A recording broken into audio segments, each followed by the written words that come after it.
का आप अपने व्यक्तित्व से समर्थन कर सकते हैं। और ये रूल है कि कभी भी कोई संगठन या कोई संस्था रूलिंग पार्टी का समर्थन नहीं कर सकती, यानी कि सत्ताधारी पार्टी का समर्थन नहीं करती। केंद्र में जिनकी सरकार होती है, चाहे वो कांग्रेस की हो चाहे वो भाजपा की सरकार हो, अगर गलत नीतियां कांग्रेस की भी रहेंगी इस देश में, चाहे कोई भी हो, मैं कांग्रेस से चुनाव लड़ी हूँ, मैं कांग्रेस की कार्यकर्ता भी हूँ, आप सभी को बेहतर पता है, चाहे वो राजस्थान हो, चाहे वो छत्तीसगढ़ हो, चाहे वो हिमाचल, कर्नाटक, कोई भी स्टेट हो जहां पर कांग्रेस की सरकार है, अगर वहां भी किसी के साथ गलत होता है तो मैं इस बात को कहने में पीछे नहीं हटूंगी, सरकार से मुंह तोड़ करके जवाब दूंगी भी और दूंगी।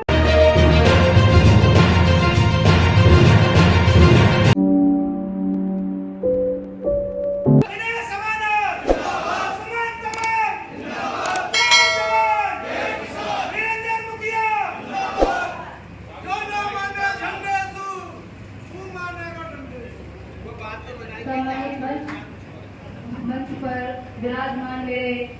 पिता तुल्य श्री पीताम्बर शर्मा जी, मेरी देवी के समान मेरी माता सुमन कंवर जी, जो मेरी धर्म की माँ है, जिन्होंने समय समय पर मुझे मार्गदर्शन दिया है, मेरे बुजुर्ग, मेरे बड़े पिता तुल्य हमारे भाई बुलंदशहर के जिलाध्यक्ष संयुक्त किसान मजदूर संगठन के और मेरे परिवार के बहुत ही खास करणवीर सिंह सिरोही जी, हमारे बड़े भाई नवीन चौधरी जी, हमारे प्रदेश के प्रदेश अध्यक्ष जितेंद्र चौधरी जी, हमारे बड़े भाई दिनेश शर्मा जी, जो हमें समय समय पर बताते रहते हैं, हमारे संगठन के राष्ट्रीय उपाध्यक्ष दिनेश अवाना जी, हमारे संगठन के राष्ट्रीय महासचिव भाई शाहबुद्दीन जी, हमारे जिला गौतम बुद्ध नगर के जिला अध्यक्ष और हमारे जितने भी प्रिंटर के प्रदेश अध्यक्ष और जितने भी प्रांत के अध्यक्ष चुने गए हैं, हमारी महिला अध्यक्ष जो चुनी गई है, मैं अपनी महिला राष्ट्रीय अध्यक्ष सोहन कंवर जी का राष्ट्रीय अध्यक्ष के रूप में स्वागत और हार्दिक अभिनंदन करती हूँ। और जितने भी यहाँ पर पदाधिकारी आए हुए हैं, पश्चिमी उत्तर प्रदेश से युवा के अध्यक्ष गौरव साहू जी, हमारे वीरेंद्र मुखिया जी, राष्ट्रीय सचिव हरीश लोहिया जी, राष्ट्रीय सचिव योगेश शर्मा जी, राष्ट्रीय सचिव नरेंद्र भाटी जी, हमारे मेरठ से अपनी पूरी कमेटी बना करके 34 लोगों की कमेटी तैयार करके अजय शर्मा और पज्जू भाई, जिनका राजनीतिक कैरियर पिछले 15 से 20 सालों का रहा है, बड़े बड़ी पार्टियों में जिलाध्यक्ष भी रहे हैं, वो चाहे कोई भी पार्टी है। मैं आप सभी का हार्दिक स्वागत और अभिनंदन करती हूँ। मुझे बहुत देर से आशा हो रही थी, क्योंकि मैं सभी के विचार सुन रही थी। मैं सभी अपने अधिवक्ताओं का भी स्वागत करती हूँ जो नवीन चौधरी जी के सामने आए हुए हैं, और मेरे अपने परिवार के बच्चे उनका नाम छूट जाए रह जाए तो आप नाराज मत होइएगा। हमारे दलित उत्थान के राष्ट्रीय अध्यक्ष भी, हमारे SC/ST प्रकोष्ठ के संयोजक हैं वो, संरक्षक हैं वो राजकुमार भारती जी, राजकुमार भाई मोनू जी भी हमारे आज इस संगठन को ज्वाइन हुए हैं। अगर कोई रह गया हो तो इसको बिल्कुल दिल से मत लगाइएगा, क्योंकि आज 151 जो कार्यकारिणी आपने बनाई है सिर्फ पश्चिमी उत्तर प्रदेश की बनाई है, ना कि पूरे देश की बनाई है, ना कि 2-4 स्टेटों की बनाई है। सिर्फ राष्ट्रीय सचिव इसमें 3 से 4 हमने राष्ट्रीय कमेटी के लिए हुए और हमारे प्रदेश के अध्यक्ष जितेंद्र चौधरी जी को बनाया। बाकी पूरी की पूरी कमेटी सिर्फ प्रांतीय यानी कि पश्चिमी उत्तर प्रदेश की बनाई है। मुझे इस बात पर गर्व है कि 151 पश्चिमी उत्तर प्रदेश के जो जिम्मेदार लोगों ने ज्वाइन किया है, मैं उनका हार्दिक स्वागत और अभिनंदन करती हूँ, दिल की गहराइयों से और बिल्कुल साफ मन से करती हूँ। मैं ये बताना चाहूंगी कि यहाँ पर जितने भी लोग बैठे हैं, मैं भी पूर्व में चुनाव लड़ चुकी हुई हूँ कांग्रेस पार्टी से, आप सभी को अच्छे से पता है, कोई छुपी हुई नहीं है,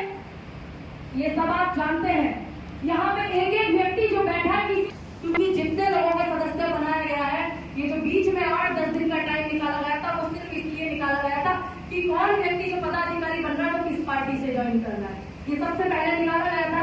अंतर जी, जानबूझ करके, क्योंकि कल कोई एक दूसरे को पॉइंट आउट ना कर सके कि ये उस पार्टी में, ये उस पार्टी में। इस संयुक्त किसान मजदूर संगठन में किसानों का, महिलाओं का, मजदूरों का, गरीब मजदूरों का, रेहड़ी पटरी वालों का आवाज उठाने के लिए इस मंच के दरवाजे भाजपा के नेताओं के लिए, भाजपा के कार्यकर्ताओं के लिए, कांग्रेस के, बसपा के, समाजवादी के, आम आदमी पार्टी के व्यक्तियों के लिए ये दरवाजे खुले हैं, क्योंकि सभी लोग राजनीति पार्टी में कोई ना कोई जुड़ा है, कोई ना कोई ताल्लुक रखता है, क्योंकि सब चाहते हैं कि हम राजनीति में आगे बढ़े। अपेक्षा करना कोई बुरी बात नहीं है। यहाँ पर बहुत सारा यूथ आया हुआ है और मैं अपने संगठन के माध्यम से एक राष्ट्रीय अध्यक्ष होने के नाते से एक युवा, मैं आपका धन्यवाद करती हूँ कि ये मेरे आप भाइयों के, आप साथियों की वजह से ही पॉसिबल हो पाया कि देश का पहला ऐसा संगठन है किसान संगठन जिसकी राष्ट्रीय अध्यक्ष आपने अपनी बहन, अपनी दोस्त को बनाया, पहली महिला को बनाया। मैं आपका बहुत धन्यवाद और आभार व्यक्त करती हूँ।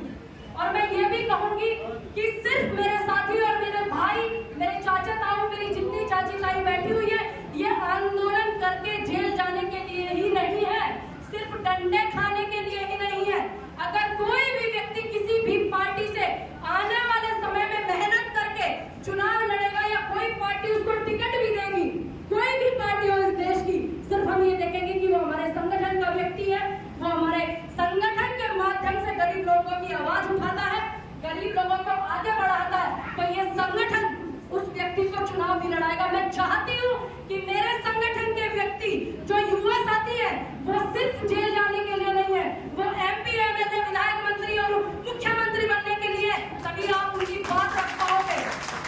किसान संगठन बिल्कुल अराजनैतिक होता है किसी पार्टी का, आप अपने व्यक्तित्व से समर्थन कर सकते हैं। और ये रूल है कि कभी भी कोई संगठन या कोई संस्था रूलिंग पार्टी का समर्थन नहीं कर सकती, यानी कि सत्ताधारी पार्टी का समर्थन नहीं करती। केंद्र में जिनकी सरकार होती है, चाहे वो कांग्रेस की हो, चाहे वो भाजपा की सरकार हो, अगर गलत नीतियां कांग्रेस की भी रहेंगी इस देश में, चाहे कोई भी हो, मैं कांग्रेस से चुनाव लड़ी हूँ, मैं कांग्रेस की कार्यकर्ता भी हूँ, आप सभी को बेहतर पता है, चाहे वो राजस्थान हो, चाहे वो छत्तीसगढ़ हो, चाहे वो हिमाचल, कर्नाटक, कोई भी स्टेट हो जहां पर कांग्रेस की सरकार है, अगर वहां भी किसी के साथ गलत होता है तो मैं इस बात को कहने में पीछे नहीं हटूंगी, सरकार से मुंह तोड़ करके जवाब लूंगी भी और दूंगी भी, चाहे वो कांग्रेस की हो, चाहे वो भाजपा की सरकार हो। ये बात क्लियर, जितने लोग देख रहे हैं, जितने यहाँ पर बैठे हुए हैं, चलाने वाले आप लोग हैं, हमेशा रहूंगी। लेकिन मेरा एक मानना है, सबके विचार अलग अलग हैं, मुझे नहीं पता यहाँ से कौन कितने लोग मेरे विचारों से सहमत होंगे। अगर मेरे भाई आंदोलन करेंगे, मेरे साथी आंदोलन करेंगे, अगर मेरी बहनें आंदोलन करके, जैसे कल नोएडा में पुलिस डंडे लेकर के खड़ी हुई थी, हजारों की संख्या में किसान थे शहदरा गांव में, यहाँ पर कुछ साथी ऐसे हैं जो मेरे साथ कल वहां पर गए थे, अगर वो डंडे खाने के लिए है, अगर वो पुलिस से लड़ने के लिए है, सरकार के मुकदमे झेलने के लिए, तो आने वाले समय में विधायक और MP भी वही बनेंगे। यहाँ पर कमेटी के बहुत सारे लोग हैं, अगर मेरी बात से सहमत है तो आप एक बार हाथ उठा करके मुझे समर्थन दीजिए, क्योंकि मेरे साथी